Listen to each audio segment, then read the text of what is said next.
हम जो मौजूद हैं, और आप सबसे पहले मैं बोर्ड के माध्यम से दिखा दूं कि छत्तीसगढ़ अधिकारी कर्मचारी फाउंडेशन, इनके तत्वाधान में पूरे सारे वो कर्मचारी जो आज सरकार के खिलाफ लामबंद हुए हैं। और महिला शक्ति खड़ी है, तो थोड़ी महिला शक्ति की तस्वीर थोड़ी अच्छी से दिखा दे, क्योंकि महिला शक्ति साथ में यहाँ पे मौजूद है। और कलम बंद काम बंद का जो नारा है, और भूपेश सरकार के खिलाफ में जो बहुत सारे नारे लग रहे हैं कि सरकार ने जो आश्वासन दिया था वो आश्वासन पूरा होता हुआ दिखता नहीं।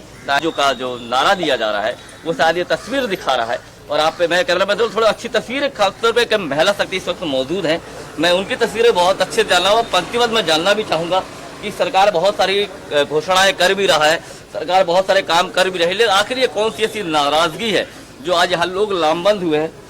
अध्यक्ष साहब भी मौजूद है, बहुत सारे ऐसे जो यहाँ पे जो बड़े पदाधिकारी है वो मौजूद हैं। और मैं चाहूँगा सबसे पहले महिला शक्ति से हम चालू करेंगे, क्योंकि महिला शक्ति साथ में खड़ी हुई है। जहाँ नारी शक्ति की अगर बात की जाए तो आप लोगों में कोई बोलेगा तो मैं चाहता हूँ कि आ जाओ, चलिए नहीं आएंगे, फिर भी मैं चाहता हूँ कि तस्वीर वो दिखाई जाए जो वास्तविकता में सत्य। कई बार हमने ये देखा कि भीड़ की आवाम में बोले नारे तो बहुत सारे लगते हैं कि हमको आगाह चाहिए, आगाह, जब पीछे पूछो तो किसी को पता ही नहीं। लेकिन हम चाह रहे हैं कि अगर यहाँ पे भीड़ अगर इकट्ठी हुई है और पूरी महिला शक्ति के साथ में मौजूद है तो उनको पता होना चाहिए। चलिए, गृह भाड़ा के लिए एक मुद्दा मैडम ने बताया है, और मैम मेरी बहुत आदरणीय है, मैम से मैं खुद समझना चाहूँगा कि आप जो मुख्य मुद्दों के लिए आप खड़ी हैं, और आप बहुत अच्छी वक्ता है, बहुत अच्छे से जानता हूँ, आप बताइए कि आपकी मुख्य मांगे क्या है। हमारी तो मुख्य मांगे, हमारी मेहनत और केंद्र सरकार के कर्मचारियों की मेहनत में कोई अंतर नहीं है। जब उन्हें वो सब कुछ मिल रहा है तो हमें क्यों नहीं, हम भी उसके हकदार हैं।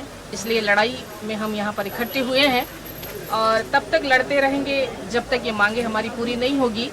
और मुझे पूरा विश्वास है कि इस लड़ाई में जो आग जल रही है वो कम नहीं होना चाहिए। हर एक के जीवन में एक बल, एक सामर्थ्य, एक अधिकार के साथ में यदि इस लड़ाई को हम लड़ते रहेंगे तो हमें उम्मीद है कि हम अवश्य जीतेंगे।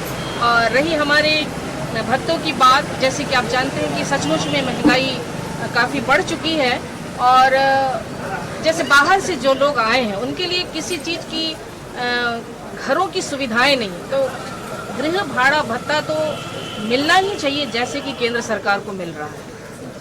आपका एक नारा मैं सुन रहा था, बड़ा तेज था, रमन को निपटाया है, भूपेश को निपटाया। देखिए, इसके पहले जो पूर्ववर्ती सरकार थी बीजेपी गवर्नमेंट में, जिसमें मुख्यमंत्री थे रमन सिंह जी, रमन सिंह जी ने हमसे कई वादाएं की थी और वादा पूरा नहीं किए थे, तो उसका परिणाम उनको चुनाव में हमने दिखा दिया। उसी तारतम्य में हम सभी कर्मचारी पूरे हमारे विकास करने, वरन पूरे छत्तीसगढ़ के कर्मचारी एकजुट हो चुके हैं। यदि भूपेश सरकार सही समय में कर्मचारी हित में यदि उचित फैसला नहीं लेती है तो यकीन मानिए आप सब कि रमन की तरह भूपेश की भी गति होने में कोई देरी हम नहीं करेंगे। हमारी सीधी सी मांग ये है कि हम यदि महंगाई भत्ता मांग रहे हैं, हम कोई नया चीज नहीं मांग रहे हैं। कर्मचारियों का ये अधिकार है जिसको उनको पूरा करना चाहिए। महंगाई भत्ता का मतलब ही होता है जब महंगाई बढ़ जाती है, सरकार अपने कर्मचारियों को उससे राहत देने के लिए वो भत्ताएं देते हैं। केंद्र सरकार अभी की स्थिति में 34% महंगाई भत्ता अपने केंद्रीय कर्मचारियों को दे रहे हैं, वहीं जो अभी यहाँ की सरकार है, छत्तीसगढ़ की सरकार, वो मात्र 22% दे रही है। केंद्र सरकार और राज्य सरकार के बीच में 12% महंगाई भत्ता में अंतर पाया जा रहा है। इससे प्रत्येक कर्मचारियों को 4 से लेकर 10-12 हजार रुपया तक का अंतर राशि कम मिल रही है। तो इससे स्पष्ट होता है कि इससे इतनी नुकसान हो रही है जिसकी भरपाई कौन करेगा। इसके पहले भी हमने अधिकारी कर्मचारी फेडरेशन के बैनर तले 2 चरण का हम लोगों ने हड़ताल कर लिया है। हर हड़ताल के बाद जब वार्ताएं होती है उस समय भूपेश सरकार और उनके मंत्रिमंडल के सदस्य ये कहते हैं कि हमको मात्र कुछ ही समय का समय दीजिए, व्यवस्था हो जाने के बाद कर्मचारी हित में उचित फैसला लिया जाएगा। मैं केवल आपके चैनल के माध्यम से भूपेश सरकार को एक चीज पूछना चाहता हूं कि वो समय कब आएगा महोदय जब कर्मचारी इस तरीके का आंदोलन नहीं करेंगे। और इस वक्त मेरे साथ जतिन जी भी मौजूद है। मैं और एक चीज समझना चाहूंगा, क्या आज जो छत्तीसगढ़ अधिकारी कर्मचारी फाउंडेशन एक साथ मिलकर एकजुट आंदोलन कर रहे हैं आज, इससे पहले वन विभाग या अन्य अमलों ने भी आंदोलन किया, क्या माना जाए कि एकजुट होंगे तभी सरकार आपकी मांग को पूरी करेगी? बिल्कुल, ये बात बिल्कुल हर तरह से सही हैं कि जब सभी कर्मचारी वर्ग एक साथ इकट्ठे होंगे तभी सरकार हमारी बात को पूरी सुनेगी और उस पर कोई ना कोई ठोस कदम उठाने के लिए वो मजबूर होगी। आप देख सकते हैं कि यहाँ उपस्थित हर एक कर्मचारी शासन की प्रत्येक योजनाओं को सफल बनाने के लिए जी तोड़ मेहनत करता है। सभी एक कर्मचारी, कितनी योजनाएं ऐसे हैं जो सरकार बनाती है उसको सफल बनाने के लिए सब जी तोड़ मेहनत करते हैं, अपना पूरा मेहनत खून पसीना सब लगा करके। तो शासन एवं प्रशासन की ये पूरी जिम्मेदारी बनती है कि वो अपने कर्मचारियों की हित के बारे में भी सोचे। क्या महंगाई बढ़ने से हम लोगों की क्या आर्थिक परेशानी नहीं होती? बिल्कुल होती है। इस बारे में सरकार को बिल्कुल सोचना चाहिए और इस बारे में ऐसे कदम उठाने चाहिए ताकि हम लोग अपने स्टैंडर्ड को, अपने परिवार को ठीक तरीके से पालन पोषण कर सकें। बिल्कुल, और बहुत सारे मौजूद हैं मेरे साथ, बहुत सारे लोग हैं। कैमरा में थोड़ा सामने आएंगे। इससे पहले आपने आंदोलन किया था वन विभाग का, आप लोगों को सफलता हासिल हुई। आपके जो प्रदेश लेवल के जो होंगे, नहीं मालूम आपका आंदोलन वापस हुआ। आज ये फाउंडेशन के जो आप लोग सब एकत्रित है, क्या माना जाए एकत्रित होकर अगर आप लड़ेंगे तो आपको सफलता हासिल होगी? व्यक्तिगत इंडिविजुअल लड़ाई लड़ी जाएगी तो शायद सफलता सरकार आपकी बात को नहीं सुनेगी। निश्चित है। देखिए, इसके पहले हमारे वन विभाग के द्वारा भी अपने विभागीय पुनर्गठन जो प्रशासनिक ढांचा है हमारा, उसमें न कुछ हमारी मांगे थी विभागीय, और हमारे वन विभाग में वेतन की भी बहुत विसंगति है, बहुत कम वेतन मिलता है। उसके बारे में हम लोगों ने लगभग 25 दिन हड़ताल किया था और कुछ छोटी छोटी मांगे थी, उसमें 2-3 मांगे शासन द्वारा पूरी की गई थी। लेकिन हमारी जो मुख्य मांगे हैं, वेतन का ग्रेड पे निर्धारण और हमारे 30-50, 27-50 जो बंधक्षकों का था, उस वेतन का शासन प्रशासन के स्तर से स्वीकृति प्रदान करना। उसमें हमारे संगठन ने लगभग 24 दिन तक अथक मेहनत करके हड़ताल किए, लेकिन शासन से ये आश्वासन मिलने के बाद कि 1 महीने बाद हमारा कैबिनेट का बैठक होगा और आपकी मांगों का मतलब पूर्ण कर दिया जाएगा, ऐसे आश्वासन करके हमारे संगठन को दिया गया आश्वासन, जिससे हड़ताल समाप्त किया गया। आज जो हम यहाँ इकट्ठे हुए हैं, ये सभी डिपार्ट के हमारे लगभग 80 संगठन है प्रांत में, सभी विभाग के कर्मचारी। ये अलग मुद्दा है, ये सभी की मांग है, क्योंकि किसी का भी महंगाई भत्ता नहीं मिलने से सभी कर्मचारी का प्रति माह, जैसे अभी हमारे रवि प्रकाश लोध सिंह जी ने बताया कि प्रत्येक माह 4,000 से लगभग 12 से 14,000 रुपये प्रति माह एक कर्मचारी का घाटा हो रहा है। तो इस प्रकार हमको सभी लोगों का, और 7वें वेतनमान के समय जो गृह भाड़ा केंद्र ने स्वीकृत किया था, वो भी राज्य में आज तक लागू नहीं किया गया। तो हम लोग इसी बार बार मांग करने के बाद में आज सभी कर्मचारी मजबूर होके, इकट्ठा होके ये मांग करने के लिए रोड में उतर गए हैं कि जब तक ये हमारी महंगाई भत्ता हमको नहीं मिलेगा, हम लोग ये अभी 5 दिन का कर रहे हैं। और अगर इस 5 दिन में हमारे अगर कर्मचारियों को कोई लाभ नहीं मिला तो आगे और रणनीति बना के इसको अनिश्चितकालीन में भी परिवर्तित किया जाएगा। आगे रणनीति बनाई जाएगी और सरकार को घेरने का पूरा एक प्रयास है कि सरकार कैसे इस मांगों को पूरा करेगी। अब देखना होगा कि अगली सरकार भी है, भूपेश बघेल जी कैसे इस मुद्दों को सॉर्ट आउट करते हैं, कैसे हर वर्ग को खुश करने का प्रयास करते हैं। बहुत सारे लोग हैं, मैं पंक्तिबद्ध, क्योंकि मैं हर चीजों को बिंदु में बात करने का प्रयास कर रहा हूँ। कुछ कमियां हैं, कुछ जो कड़वे सब सवाल हैं, वो सारी चीजों बिंदु में हम बात करें, क्योंकि किसी भी हमारे दर्शक को ये नहीं लगना चाहिए किसी पत्रकार ने एक पक्षी कार्यवाही की, एक पक्षी बात की। तो हम समझना चाहिए कि अध्यक्ष साहब भी हमारे साथ मौजूद है, एबीओ साहब भी मौजूद है, हर विभाग के वो लोग हैं। हम पंक्तिबद्ध समझेंगे उस बात को कि वास्तविकता सरकार के जो फैसले हैं या सरकार से नाराजगी है, उसके मुख्य बिंदुओं के कारण क्या है और उसका निराकरण कैसे होगा। इस वक्त अध्यक्ष साहब मौजूद है। आप आज आंदोलन में हैं, आपको क्या लगता है, क्या मुख्य बिंदु ऐसी है जिसको आप सरकार अगर पूरा करती है तो आपकी नाराजगी दूर होगी? सर, जिस प्रकार से हर विभाग के कर्मचारी यहाँ पर उपस्थित हैं, तहसील विभाग के हैं, जितना हमारे 80 विभाग के कर्मचारी यहाँ पर मौजूद हैं, और सभी को आज देखिए केंद्र में आने के 33-34% हम लोगों को 22%, अभी 23% मिल रहा है। इसमें लोगों को बहुत आहत हो रहा है। अब इसी को हमको बढ़ाने के लिए सभी कर्मचारी हम एकत्र होकर, सभी विभाग का जितना भी कर्मचारी, आज देख लीजिएगा, आज सांसदों का वेतन, विधायकों का वेतन बढ़ चुका है, लेकिन कर्मचारी को कोई ध्यान नहीं दिया जा रहा है। हैं। इसमें उचित निर्णय लेकर शासन प्रशासन को इस प्रकार के मतलब कर्मचारियों के प्रति ध्यान देना उचित। अगर सरकार आपकी बात को नहीं मानती, अग्रिम रणनीति आप लोग क्या तैयार करें?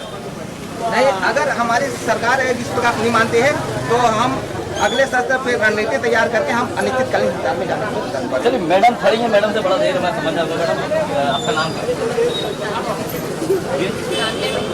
कान्या। आप किस वर्ग से, कौन से विभाग से हैं? शिक्षक हैं। क्या मुख्य मांगे हैं आप? थोड़ा जोर से बोलिए। एक महिला नारी शक्ति खड़ी और आवाज बुलंद होनी चाहिए, और भूपेश बघेल जी तक ये आवाज जानी चाहिए कि नारी शक्ति खड़ी है। अगर आपको सरकार बनानी है तो आपकी मांग को मानना होगा, तो थोड़ी आवाज आपकी बुलंद होनी चाहिए। अच्छा, वैक्सीन के कारण ये भी सरकार का वो था कि वैक्सीन लगेगी, लेकिन फिर भी ठीक है। चलिए बताइए, क्या मुख्य मांगे आपको लगती है कि सरकार को पूरी करनी चाहिए? आपको महंगाई भत्ता चाहिए, और कुछ आप लोग महंगाई भत्ता और आपको क्या लगता है? केंद्र के समान महंगाई भत्ता HR मिलना चाहिए। हम लोग भी वही काम कर रहे हैं, केंद्र में भी वही काम कर रहे हैं, तो हमको भी बराबर मिलना चाहिए। और कुछ आपके कुछ मांग? फूल नहीं चिंगारी है, हम छत्तीसगढ़ के नारी हैं। फूल नहीं चिंगारी है, छत्तीसगढ़ की नारी है। और मैं कह रहा हूँ मैं रुक जाइए, अगर आवाज कहीं डिस्टर्ब लग रही होगी तो रेडी? हाँ, आवाज ठीक है। फूल नहीं चिंगारी है, छत्तीसगढ़ की हम नारी है। ये बहुत अच्छा नारा है, स्लोगन आपको। अच्छा, आप नारा बोलना चाह रहे थे, और मैं चाहता हूँ कि आवाज भूपेश बघेल जी तक पहुँचे और आप उसकी आवाज को क्या मुझे मांगे आप?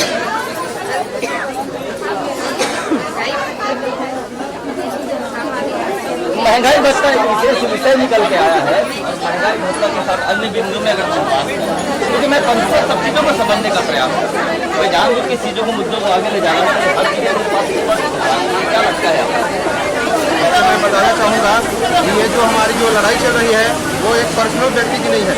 ये हमारी हर विभाग के, जैसे हमारे बताया कि हमारे जो राज्य में 80 जो संगठन है, सभी की ये मांगे हैं कि हमारी महंगाई भत्ता को दिया जाए। अभी महंगाई बढ़ गई है और हमको केंद्र के समान महंगाई भत्ता मिलनी चाहिए। साथ ही साथ हमारा गृह भाड़ा भत्ता जो है वो केंद्र के समान दिया जाए। तो अभी जो हम लोग बताएं पर्सनल किसी के नहीं है, सभी विभागों का है।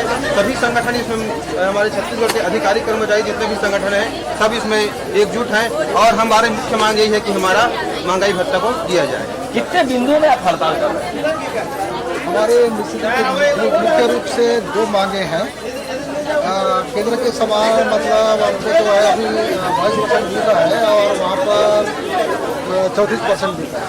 केंद्र की जितनी योजनाएं होती है उसका क्रियान्वयन करने का केंद्र का कोई कर्मचारी यहाँ होता नहीं है, राज्य सरकार के कर्मचारी ही करते हैं। जैसा अभी किसी दिनों कोरोना के संबंध में हम लोगों को काम किया है, हमारे राज्य छत्तीसगढ़ में आगे आया था, और इसमें भी हमारे कर्मचारी भाई बहनों ने जो काम किया था उसमें हम लोग पूरे जिले में तो मतलब आए थे, और पूरे प्रदेश में हम लोग आगे दिए थे। कुल मिला ये तो जो है राष्ट्रीय योजना की कार्यक्रम थी, कोरोना जो है तो राष्ट्रीय कार्यक्रम था, इसको भी हम लोग जो है अच्छा से काम करके किए, और इसका परिणाम केंद्र सरकार के लिए कर्मचारियों का जो 34% है, हम लोग केवल 22% में जो है लटका के रखा है। हम लोग मुख्य रूप से इसी मांग को करने के लिए आज सम्मिलित हुए हैं। हमेशा किसी भी बिंदु में जब बात होती है तो हमेशा एक पक्ष रखा जाता है कि एक कभी भी कोई डिबेट होता है, बहुत बड़ी बात है, तो एक पत्रकार साथ में जरूर रहते थे। एक वरिष्ठ पत्रकार मेरे साथ जुड़े हुए हैं, मैं उनसे भी समझूंगा कि वाकई में लोग मांगे हैं। आपको क्या लगता है?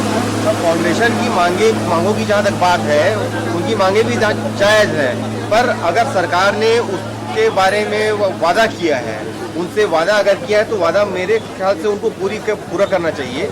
और जहाँ तक मेरी जानकारी में इनपुट से जो शासकीय कर्मियों से या इनसे जानकारी मिल रही है, तो जहाँ मुख्यमंत्री की घोषणाएं पूरी नहीं हो पा रही हैं बजट के अभाव में, छत्तीसगढ़ को माना जा रहा है कि बजट लगभग खाली हो चुका है, ऐसी जानकारी मिल रही है। अगर मुख्यमंत्री अपने जन संवाद में घोषणाएं करते हैं और उन वादों को वो पूरा नहीं कर पाते हैं, तो इन कर्मियों के बारे में हम क्या सोच सकते हैं? मुख्यमंत्री साहब, पत्रकार साहब ने खुद बताया कि मुख्यमंत्री साहब कई ऐसी घोषणाएं करते हैं जिसको स्वयं पूरा नहीं करते। बहुत भाग रहे हैं, लेकिन मैं जाने नहीं दूंगा इसको, क्योंकि ये बहुत अच्छे वक्ता है, बहुत अच्छे वो है। आप भागिए मत, बिल्डिंग मत छोड़िए, क्योंकि सारे लोग आपके लोग खड़े हुए, तो आप मैदान छोड़ के नहीं जा पाएंगे। थोड़ा सा मजाक था। क्या लगता है आपको? पत्रकार साहब ने भी एक बात कही कि सरकार घोषणाएं बहुत सारी करती है, लेकिन पूरा करने में कहीं ना किसी बिंदु में कमियां हैं, और आज भी आपकी जो नाराजगी है पूरे फाउंडेशन क्लब की जो नाराजगी निकल के आ रही है, क्या उसकी नहीं बिल्कुल, ये जो खजाना खाली वाला बात ही नहीं है। ये तो सीधा सीधा हमारे कर्मचारियों को जो नियम बने हुए हैं जनवरी में और जुलाई में इनको डीए दिया जाए, वो आज तक हम 12% आज पीछे हुए हैं। ये खजाना का कोई प्रश्न ही नहीं है, ये तो उनकी घोषणाएं हैं, उनके मुद्दे थे इनके कि कर्मचारियों को केंद्र के समान भत्ता दिया जाएगा। एक बार लास्ट पर आह्वान चाहूंगा, रवि जी थोड़ा सा ये। रवि जी, मैं आपसे चाहूंगा, आपने एक बात और बहुत अच्छी कही थी, सरकार कहा है मेरे को निकाल दे, बर्खास्त कर दे, हम पीछे नहीं हटेंगे। मेरा अंतिम बिंदु है इस बात के लिए। तो ये मान सकते हैं कि हर वर्ग यहाँ जितने भी जो सरकारी कर्मचारी खड़े हैं, सरकार का दबाव आपको दबा नहीं पाएगा। जी जी बिल्कुल। देखिए, एकता में शक्ति होती है, और यहाँ कोई एक कर्मचारी संघ पर्टिकुलर आंदोलनरत नहीं है। आपको जान के हैरानी होगी, छत्तीसगढ़ के इतिहास में अधिकारी कर्मचारी फेडरेशन के बैनर तले 79 से 80 कर्मचारी संगठन एकजुट होकर ये आंदोलन कर रहे हैं, और हमारी जो मांगे हैं वो सरकार पूरी करते हैं। हम आज शाम को ही इस आंदोलन को हम समाप्त कर देंगे। चलिए, सरकार पूरी अगर मांग पूरी कर देती है तो आंदोलन आज ही खत्म हो जाएगा। खैर, देखने की बात ये होगी, सामने 2023 का चुनाव है। भूपेश बघेल जी के लिए बहुत बड़ा चैलेंज है कि हर वर्ग नाराज है, लेकिन राजनीतिक अपने एक विषय बिंदु में काम करता है। सरकार कैसे काम करेगी, सत्ता हासिल करनी है, सरकार को नई सरकार बैठालना है। अब देखने का विषय ये होगा कि जो यहाँ पे फाउंडेशन के लोग नाराजगी है, वो भूपेश सरकार इनकी किसी बिंदुओं पे इनकी जो नाराजगी को वो कैसे दूर करती है, ये विषय होगा, समय होगा। हम भी इंतजार करेंगे कि सरकार बेहतर तरीके से इन नाराज लोगों को कैसे अपने पक्ष में लाती है, क्योंकि राजनीति के अगर शिखर की बात करिए, 2023 के चुनाव भी सामने में है, सत्ता भी हासिल करनी है, मगर ये विषय समय आएगा, और समय का हम खुद स्वयं इंतजार कर रहे हैं। तब तक के लिए मैं खुद बोलूंगा, मैं विनीत सक्सेना एंड हिंद 24 के लिए, और तब तक के लिए मेरा आपको नमस्कार है, और जय हिंद, जय छत्तीसगढ़। विनोद उइके के साथ हिंद 24 के लिए विनीत सक्सेना।